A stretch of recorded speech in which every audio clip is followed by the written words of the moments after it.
High বন্ধুরা, আজকে ডিউটিতে কাজের সময় আমি এবং আমার সহকর্মীদের মধ্যে দুইটা ইংলিশ সেন্টেন্সেস নিয়ে কনফিউশন তৈরি হয়েছিল। তাই ভাবলাম বিষয়টা সম্পর্কে আমাদের বিস্তারিত জানা উচিত। আর কিছু শিখবই যেহেতু, তাহলে আমি একা শিখব কেন?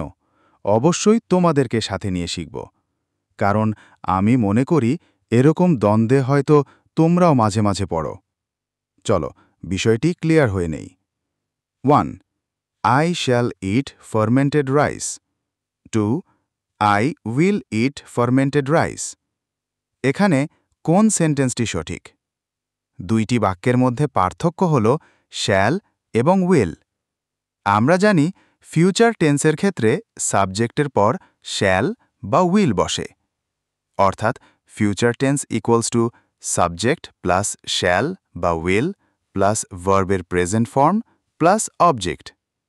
এখানে ফার্স্ট পারসন আই, উই এর সাথে শ্যাল ব্যবহৃত হয় আর বাকি সব ক্ষেত্রে উইল ব্যবহৃত হয়।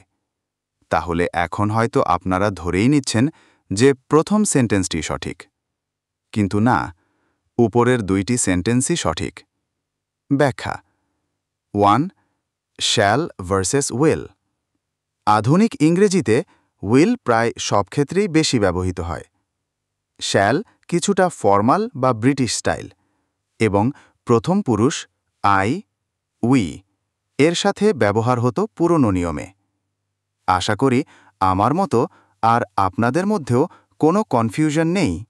ভালো লাগলে অবশ্যই এই ভিডিওটিতে লাইক, কমেন্টস এবং শেয়ার করে দিবেন। আর হ্যাঁ, এরকম আরও ভিডিও পেতে অবশ্যই আমার পেজটি ফলো দিয়ে দিবেন। ধন্যবাদ।